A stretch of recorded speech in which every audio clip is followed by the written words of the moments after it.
محترم خواتین و حضرات، السلام علیکم۔ میں امید کرتا ہوں کہ آپ اور آپ کے گھر والے خیریت سے ہوں گے۔ ہم آپ کو پاکستان کی خارجہ پالیسی کی تاریخ ایک ترتیب کے ساتھ پڑھا رہے ہیں، اور آج کا ہمارا ٹاپک ہے کسٹڈی آف گوادر پورٹ 1958۔ ہم امید کرتے ہیں کہ آپ کو ہماری یہ محنت پسند آتی ہوگی، تو چینل پر بار بار آنے کے لیے اور ویڈیوز دیکھنے کے لیے آپ سبھی لوگوں کا بہت بہت شکریہ۔ آپ ہمیں ہمارے سوشل میڈیا اکاؤنٹس کے اوپر بھی لیٹسٹ اپڈیٹس کے لیے فالو کر سکتے ہیں۔ تو یہ دنیا کا نقشہ ہے جس میں براعظم ایشیا میں پاکستان موجود ہے، اور ہر ایسپائرنٹ کے پاس دنیا کا نقشہ ہونا چاہیے، اس کو پتہ ہونا چاہیے نارتھ امریکہ کیا ہے، ساؤتھ امریکہ کہاں ہے، یورپ کہاں ہے، افریقہ کہاں ہے، آسٹریلیا کہاں ہے، اور ایشیا کہاں پر موجود ہے۔ اور پاکستان ایشیا کا ایک ملک ہے جس کی خارجہ پالیسی کی تاریخ ہم آپ کو پڑھا رہے ہیں۔ یہاں پر آپ کو ایشیا کا نقشہ دکھایا گیا ہے جس میں ملک پاکستان آپ یہاں پر اپنی اسکرین کے اوپر دیکھ سکتے ہیں۔ یہاں پر آپ کو پاکستان نظر آ رہا ہے۔ اسی پاکستان کی تاریخ ہم آپ کو پڑھانے جا رہے ہیں۔ ہم امید کرتے ہیں آپ کو ہماری یہ محنت پسند آتی ہوگی۔ دنیا کے نقشے میں ہم نے آپ کو ایشیا دکھایا، اس ایشیا کے اندر ساؤتھ ایشیا موجود ہے۔ ساؤتھ ایشیا کے اندر پاکستان، انڈیا، نیپال، بھوٹان، بنگلہ دیش، سری لنکا اور مالدیوز شامل ہیں۔ آپ کو یہاں پر بتاتے چلیں کہ یہاں پر پاکستان کے اس حصے پر گوادر ضلع موجود ہے جس کی ہم آج آپ کو تاریخ پڑھانے جا رہے ہیں۔ اور پاکستان کا پولیٹیکل میپ ہم آپ کو بار بار اس لیے دکھاتے ہیں تاکہ ہم آپ کو بتا سکیں کہ سیاسی اور نظریاتی طور پر وہ کون کون سے علاقے ہیں جو پاکستان کا حصہ ہیں، اور کشمیر ہمارے لیے کتنا اہم ہے۔ ایک کلیریفیکیشن یہ ہے کہ یہ جو سارا علاقہ ہے اس کو اب مشترکہ طور پر کے پی کے کہا جاتا ہے، لیکن آج ہمارا جو ایریا آف کنسرن ہے وہ بلوچستان ہے، اور بلوچستان میں جو مکران ڈویژن ہے اس کے اندر جو ہمارے پاس ڈسٹرکٹ گوادر ہے، ہم صرف اور صرف اس کو اسٹڈی کریں گے۔ ہم امید کریں گے آپ ساتھ ساتھ اپنے نوٹس بنا رہے ہیں تاکہ بعد میں آپ کو کوئی مشکل پیش نہ آئے۔ آپ دیکھ سکتے ہیں کہ گوادر جو ہے وہ مکران ڈویژن کا حصہ ہے، اور بلوچستان جو ہے اس کی مختلف ڈویژنز ہیں۔ اس میں آپ دیکھ سکتے ہیں اس میں ذوب ہے، سبی ہے، نصیر آباد ہے، کلات ہے، کوئٹہ ہے اور مکران ہے۔ اور مکران ڈویژن کے اندر یہاں پر اس جگہ پر آپ کے پاس ڈسٹرکٹ گوادر موجود ہے۔ یہاں پر آپ کو پھر سے دکھایا جا رہا ہے کہ ڈویژن کے بعد بلوچستان کے اندر کون کون سے شہر ہیں، اور اگر آپ دیکھیں یہاں پر مکران ڈویژن کے اندر جیسے ہم نے آپ کو پہلے دکھایا تھا، تو یہ وہ علاقہ ہے جہاں پر گوادر موجود ہے۔ یہاں پر آپ اسکرین کے اوپر اس کو دیکھ سکتے ہیں۔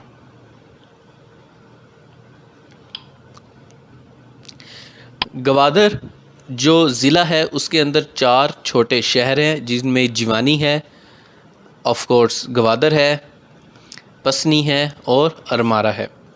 انہی 4 شہروں کو ملا کر ضلع گوادر بنتا ہے۔ ضلع گوادر کو، ڈسٹرکٹ گوادر کو ان 4 حصوں میں اس لیے تقسیم کیا گیا ہے تاکہ اس کو بہتر طریقے سے چلایا جا سکے۔ گوادر کی 1998 میں 2007 میں آبادی کیا تھی وہ یہاں پر دکھائی گئی ہے۔ اس کے علاوہ اس کے جوانی، گوادر، پسنی اور ارمارہ کی جو حصے ہیں شہر وہ بھی دکھائے گئے ہیں، لیکن یہ سلائیڈ دوبارہ آئے گی تو ہم اس کو دوبارہ وہاں پر سٹڈی کریں گے۔ آپ یہاں پر دیکھ سکتے ہیں کہ جو گوادر ہے ہمارے پاس، جو گوادر ہے وہ عریبین سی کا اہم حصہ ہے جو کہ بلوچستان میں واقع ہے۔ اس کے علاوہ گوادر کو ویسٹ بے اور گوادر ایسٹ بے میں تقسیم کیا جاتا ہے اس کے نیچرل ہیمسفیئر شیپ پیننسولا کی وجہ سے۔ وہ بھی آگے تصویر میں ہم آپ کو دکھائیں گے کہ کیسا دکھتا ہے۔ تو وہ ایک نیچرل سا پیننسولا جزیرہ سا بنا ہوا ہے جس کے مشرق اور مغرب طرف گوادر کو 2 حصوں میں تقسیم کیا گیا ہے۔ گوادر ایک فلیٹ شہر ہے جس کے اندر 2 پہاڑ ہیں جن کا نام کوہ بطیل اور کوہ میدی ہے۔ کوہ بطیل کی جو ہائٹ ہے وہ 449 فیٹ ہے، اور جو ہمارے پاس کوہ میدی ہے اس کی جو ہائٹ ہے وہ 1112 فیٹ ہے۔ اس کے علاوہ آپ کو بتاتے چلیں کہ 1958 وہ سال ہے کہ جب گوادر پاکستان کا حصہ بنا تھا، اور اس وقت سے لے کے آج تک یہ پاکستان کی ایڈمنسٹریشن کے اندر موجود ہے۔ یہاں پر آپ کو جو گوادر ہے وہ اس کا جو ضلع ہے وہ دکھایا جا رہا ہے، یہ وہ پینسویلا ہے جس کی ہم نے بات کی تھی۔ اسی پینسویلا کی وجہ سے یہاں پر جہاں پر گوادر پورٹ بھی ہے، اسی پینسویلا کے مشرق اور مغرب کی طرف گوادر ایسٹ بے اور گوادر ویسٹ بے موجود ہے۔ یہاں پر آپ اپنی کمپیوٹر کی اسکرین کے اوپر اس کو دیکھ سکتے ہیں، اور یہاں پر جو گوادر کا جو ڈسٹرکٹ ہیڈ کوارٹر ہے وہ بھی دکھایا گیا ہے، یہاں پر آپ اس کو دیکھ سکتے ہیں۔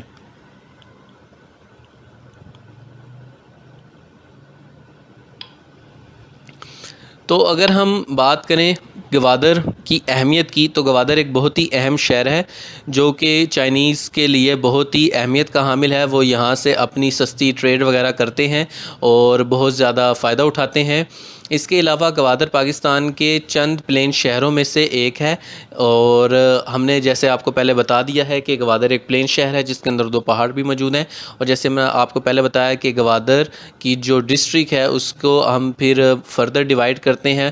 گوادر اور پسنی جیسی 2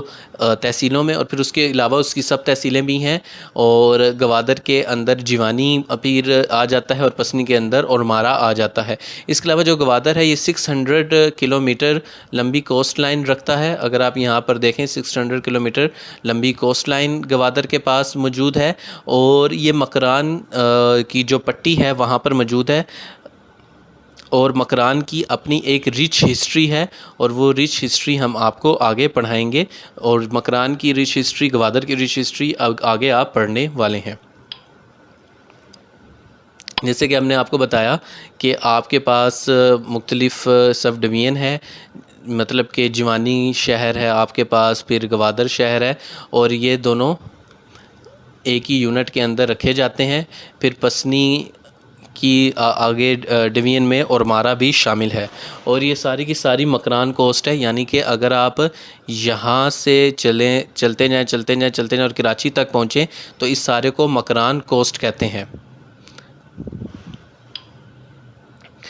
اور گوادر کتنا اہم ہے اس کا اندازہ آپ یہاں سے لگا سکتے ہیں کہ اس کے ہمسائے میں کون کون سے ممالک شامل ہیں۔ اس میں آپ کے پاس عمان ہے، اور گوادر گلف آف عمان میں، عربین سی میں، انڈین اوشن میں موجود ہے، اور آپ دیکھ سکتے ہیں کہ یونائٹڈ عرب امریٹس موجود ہے، آپ کے پاس سعودی عربیہ ہے، اور اس کے علاوہ آپ دیکھ سکتے ہیں کہ قطر ہے، اس کے علاوہ بحرین ہے، اس کے علاوہ یہاں پر آپ دیکھ سکتے ہیں کہ کویت ہے، آپ دیکھ سکتے ہیں کہ یہ آپ کے پاس ایران ہے، آپ یہاں پر دیکھ سکتے ہیں یہ آپ کے پاس افغانستان ہے، اور اگر افغانستان سے اوپر جائیں تو سینٹرل ایشیا کے ممالک آ جاتے ہیں، اور یہاں پر اگر آپ سعودی عربیہ سے اس طرف آئیں تو یہاں آپ کے پاس یمن کا ملک موجود ہے۔ تو آپ دیکھ سکتے ہیں کہ یہاں پر یہ جو ہے یہ انڈیا ہے۔ آپ دیکھ سکتے ہیں کہ پاکستان کا جو گوادر ہے پوسٹ ہے، اور جو پاکستان کا خطہ ہے وہ کتنے اہم حصے میں موجود ہیں، کہ ایک طرف اس کے پاس economic giants, oil rich gulf موجود ہیں، گلف کنٹریز موجود ہیں، اور دوسری طرف اس کے پاس ایک بڑی دنیا کی 5ویں بڑی معیشت انڈیا موجود ہے۔ تو اگر گوادر کو اچھے طریقے سے استعمال کیا جائے تو ہم اس سے بلینز آف ڈالرز کما سکتے ہیں۔ تو آگے اگر ہم بات کریں، اگر ہم پری اسلامک ہسٹری کی بات کریں کہ اسلام سے پہلے کی ہسٹری کی بات کریں، تو ہمیں جو ٹریسز ملتے ہیں گوادر کے وہ تانبے کے دور میں ملتے ہیں۔ آپ کو پتہ ہے کہ انسانی تاریخ میں مختلف دور گزرے ہیں۔ پہلے انسان پتھر کے دور میں رہتا تھا، پھر برونز ایج آئی، مطلب کہ تانبے کے دور میں اس نے رہنا شروع کیا، اور پھر آئرن کی ڈسکوری کے بعد آئرن ایج آئی، اور جس کے بعد یہ تمام بڑی بڑی سویلائزیشن اور آج کی جو ماڈرن ہیومینٹی ہے یہ ہمیں دیکھنے کو ملتی ہے۔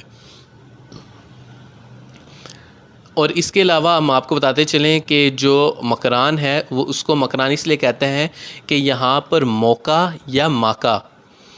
اس نام سے لوگ موجود تھے، ٹرائب موجود تھے، جس وجہ سے اس علاقے کا نام مکران پڑ گیا، اور یہی جو ساحلی پٹی ہے اس کا نام مکران کوسٹ پڑ گیا۔ اس کے علاوہ اگر دیکھا جائے تو اس کو جو پہلی دفعہ آباد کیا تھا وہ سائرس دی گریٹ نے کیا تھا۔ سائرس دی گریٹ جن کو اسلامک ہسٹری کے اندر ذوالقرنین بھی کہا جاتا ہے، جن کو پرشین امپائر کا فاؤنڈر بھی سمجھا جاتا ہے، جس کی یہودی، عیسائی اور مسلمان تینوں عزت کرتے ہیں۔ پہلے علماء کرام یہ سمجھتے تھے کہ شاید سکندر اعظم الیگزینڈر ذوالقرنین ہے، لیکن بعد میں جب انہوں نے جانا کہ تاریخ کے اندر تو وہ بہت ہی ایک گھٹیا قسم کا انسان تھا، بہت ہی فحش قسم کا انسان تھا، اور کئی معاملات میں اس کو ٹرانسجینڈر پسند تھے، وہ گے تھا، تو انہوں نے کہا نہیں اللہ کے جو پیارے بندے ہیں وہ ایسے نہیں ہو سکتے۔ اور ویسے بھی آج بھی LGBTQ ایک صرف اور صرف سائیکولوجیکل ڈس آرڈر ہے، جس کی مارکیٹ میں دوائی اور تھیراپی اویلیبل ہے، اگر کوئی سمجھدار انسان اس بات کو سمجھ جائے تو پھر علماء کرام نے سوچا کہ جو ذوالقرنین ہے وہ Cyrus the great, Cyrus the two ہوگا، اور آج یہودی اور مسلمان علماء اسی بات کو مانتے ہیں کہ جو ذوالقرنین تھا وہ سائرس ٹو ہی تھا، جس نے پرشین امپائر کی اور پہلی بہت بڑی جو امپائر تھی جو کئی سویلائزیشن پر مشتمل ہے اس کی بنیاد ڈالی تھی۔ تو سائرس دی گریٹ نے اس ایریا کو کنکر کیا تھا اور اس کو آباد کیا تھا۔ اس کے بعد پھر الیگزینڈر نے اس ایریا کو آباد کیا تھا، اور اس کی وفات کے بعد اس کا جو جرنیل تھا نکٹر، جس نے پرشیا اور اس علاقے پر، بلوچستان اور KP کے علاقے پر حکومت قائم کی تھی، اس کو نکٹر کہتے ہیں، اس نے یہاں پر حکومت کی تھی، اور یہ 303 قبل مسیح کی بات ہے۔ یہاں پر آپ کو برونز ایج کی مشہور سویلائزیشن دکھاتے چلیں، اس میں ایجپٹ کی سویلائزیشن موجود ہے، اس میں میسوپوٹیمیا موجود ہے، اور ہمارے پاس انڈس ویلی سویلائزیشن موجود ہے، اور چائنیز سویلائزیشن موجود ہے، اور یہی دنیا کی پرانی سویلائزیشنز ہیں جو آج ہم پڑھتے ہیں۔ اس کے علاوہ بات کریں محمد بن قاسم کی، تو مکران کوسٹ کی مدد سے ہی آیا تھا، اور پھر آگے جب بہت ہی ویل اسٹیبلش مسلم امپائرز قائم ہو گئی تھیں تو یہاں پر مغلز اور صفویوں نے اس حصے پر حکومت کی ہے۔ جو مکران کا مشرقی حصہ تھا وہاں پر مغلز کی حکومت تھی، اور جو اس کا مغربی حصہ تھا وہاں پر ایرانی صفوی شیعہ امپائر کی حکومت تھی، اور صفوی امپائر سے پہلے تک ایران کی میکسیمم پاپولیشن سنی تھی۔ آپ جو کیرن آرمسٹرانگ کی کتاب ہے A Brief History of Islam، تو اس کے اندر یہ چیز آپ پڑھ سکتے ہیں کہ ایران کے اندر صفوی امپائر آنے سے پہلے تک وہاں کی 70 to 75% پاپولیشن سنی تھی۔ بعد میں صفوی امپائر کے 1 سے 2 حکمران ایسے گزرے تھے جنہوں نے قتل عام کروا کر وہاں پر شیعت کو پھیلایا تھا، اور پھر علماء کرام نے بھی اس میں اپنا اہم کردار ادا کیا تھا، مروانے میں نہیں، تبلیغ میں اہم کردار ادا کیا تھا۔ اس کے علاوہ جو محمد بن قاسم کی آرمی تھی وہ اسی راستے سے آئی تھی، اور پھر مغلوں نے اور صفویوں نے اس کو کیسے ڈیوائیڈ کیا تھا وہ ہم آپ کو بتا چکے ہیں۔ اور ایک اہم بات کہ 1581 کے اندر پرتگیز نے اس کو کیپچر کیا تھا اور یہاں پر لوٹ مار مچائی تھی، اور یہ وہ روٹ ہے جس روٹ کے تحت محمد بن قاسم یہاں سے گزرا تھا اور سندھ کی طرف گیا تھا۔ آپ اپنی کمپیوٹر کی اسکرین کے اوپر اس کو دیکھ سکتے ہیں۔ اس کے علاوہ عثمانی ایڈمیرل ہیں جن کا نام ہے سید علی رئیس۔ انہوں نے 1515 میں جب یہاں پر آئے تو انہوں نے دیکھا تھا یہاں پر بلوچ سردار ملک دینار حکومت کرتا ہے۔ اس کے بعد 1783 کے اندر خان آف کلات نے اس کو شکست دے کر اپنی حکومت قائم کی، اور اس کے بعد عمانی سلطان نے یہاں پر اپنا رول قائم کیا تھا۔ اور پھر 8 سپتمبر کو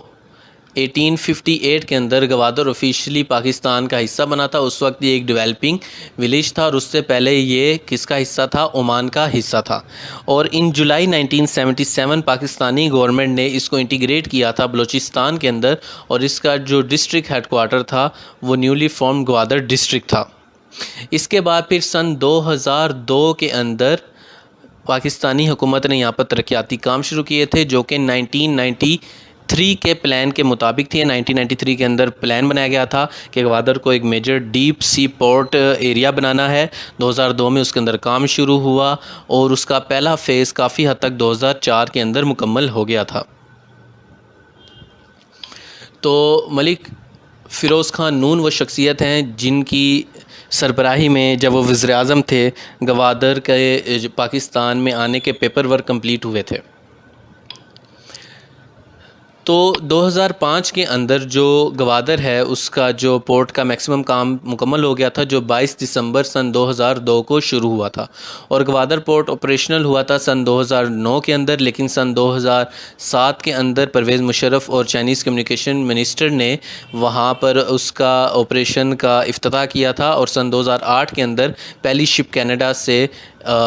یہاں پر گوادر میں آئی تھی۔ آپ یہاں پر اس کو دیکھ سکتے ہیں، اور گوادر کی اہمیت کا اندازہ یہاں سے بھی آپ لگا سکتے ہیں کہ جو مڈل ایسٹ کے ممالک ہیں وہ گوادر کے پاس موجود ہیں، تو یہاں سے ان کے ساتھ بھی بہت اچھے طریقے سے لنک کیا جا سکتا ہے۔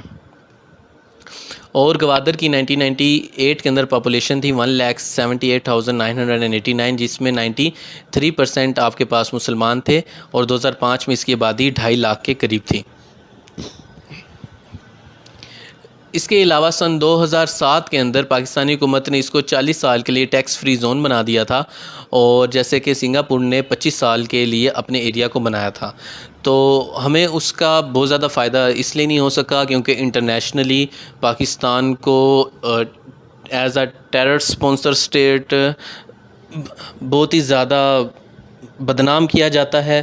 اور اس کا علاج یہی ہے کہ پاکستان ایمبیسی اپنی جتنے بھی ممالک ہیں یورپ کے اندر اور امریکہ کے اندر، آسٹریلیا کے اندر، تو ایمبیسی وہاں پر اپنی ایمبیسی کے باہر وہاں کی حکومت سے کوآپریٹ کر کے بڑی بڑی سکرینز لگوائے، اور پاکستان کی جو ٹورسٹ اٹریکشن اور سافٹ امیج ہے اس کو پروموٹ کرے، کیونکہ ہم پھر وہاں سے بلینز آف ڈالر کے ریونیو جنریٹ کرنے کے قابل ہو سکیں گے۔ اس کے علاوہ یہاں پر آپ کو دکھاتے چلیں کہ اس وقت جو آپ کے پاس 2017 میں گوادر شہر کی آبادی ہے وہ ہے 1,49,400، اور آپ کے پاس جو جوانی کی آبادی ہے وہ ہے 26,991، جو آپ کے پاس پسنی کی آبادی ہے وہ 61,396، اور جو آپ کے پاس اورمارا کی پاپولیشن ہے وہ ہے 25,727۔ آپ یہاں پر اس کو دیکھ سکتے ہیں، کمپیوٹر کی اسکرین پاز کر کے اس کو اچھے طریقے سے اسٹڈی کر سکتے ہیں۔ تو پاکستان کے پاس ہر چیز موجود ہے، قدرتی وسائل ہیں، آبادی ہے، نوجوان ہیں، سب کچھ ہے، بس ایک لیڈر کی اور ایک فوکس کی کمی ہے۔ ہمیں چارٹر آف ڈیموکریسی اور چارٹر آف اکنامکس کے تحت پاکستان کو ترقی دینے کی ضرورت ہے، جس کی وجہ سے ہم اچھے طریقے سے گرو کر سکتے ہیں۔ یہاں دیکھ سکتے ہیں کہ کتنا خوبصورت نظارہ ہے، اللہ تعالیٰ نے ہمیں ہر چیز دی ہے، ہم اس کو ٹورسٹ اٹریکشن بنا کر اور کیمپنگ ایریا بنا کر بہت ہی زیادہ ریونیو جنریٹ کر سکتے ہیں۔ اس کے علاوہ ہم یہاں پر موویز کو، ڈاکومنٹریز کو اور اینشینٹ ہسٹری کی ڈاکومنٹریز بنانے کو پروموٹ کر کے پاکستان کا سافٹ امیج بنا کر ٹورزم کو میکسیمم پروموٹ کر سکتے ہیں۔ یہاں پر اس کے علاوہ آپ دیکھ سکتے ہیں کہ یہ جو کوسٹل ایریا ہے یہ کتنا زیادہ خوبصورت ہے، یہاں پر آپ اس کو اپنی کمپیوٹر اسکرین پر دیکھ سکتے ہیں۔ تو یہاں پر جیسے ہم نے آپ کو بتایا تھا یہ وہ نیچرل پینسویلا ہے جو کہ گوادر کو 2 حصوں میں تقسیم کرتا ہے، اور اسی کی وجہ سے گوادر ایسٹ بے اور گوادر ویسٹ بے کے ہم ایریا کو ڈیوائیڈ کرتے ہیں، اور یہ وہ ایک ویژن ہے کہ گوادر شہر ایسا ہوگا، اس کے اندر سپورٹ کمپلیکس ہوگا، ایئرپورٹ ہوگا، وہاں پر ڈیپ سی پورٹ ہوگا، وہاں پر ماؤنٹینز ہیں، ہم وہاں پر کیمپنگ ایریا بنائیں گے، وہاں پر پارکس بنائیں گے، وہاں پر فشنگ جیٹیز ایریاز بنائیں گے، ٹورزم کو پروموٹ کریں گے، انڈسٹریز ہوں گی، ساتھ ہی پورٹ ہے، تو ہم ایک منی امریکہ جیسے جو دبئی کو کہا جاتا ہے اس سے بھی زیادہ ایڈوانس سیکیور سٹی یہاں پر بنائیں گے، لیکن ہمارے اپنی غلطیوں اور سیاستدانوں کی اناؤں کی وجہ سے آج تک ایسا نہیں ہو سکا۔ تو یہ آج کا لیکچر تھا، میں امید کرتا ہوں کہ آپ لوگوں کو پسند آیا ہوگا، تو چینل پر بار بار آنے کے لیے اور ویڈیوز دیکھنے کے لیے آپ سبھی لوگوں کا بہت بہت شکریہ۔ اللہ حافظ۔